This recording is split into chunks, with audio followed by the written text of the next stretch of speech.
What's the meaning of abracadabra? Abracadabra.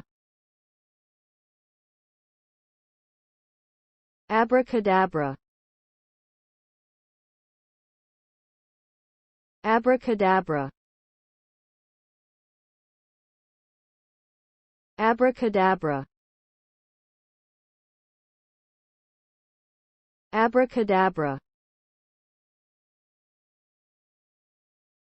The word abracadabra is a magic word that has been used for centuries in incantations and amulets.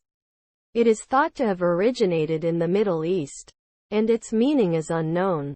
Some believe it to be a Hebrew phrase meaning, "I create as I speak," while others believe it to be a combination of Greek and Latin words. Regardless of its origin, abracadabra is now used as a general term for any magic spell or incantation. In the context of magic, abracadabra is often used to create illusions or to ward off evil spirits. It is also sometimes used as a joke or a way to add excitement to a performance.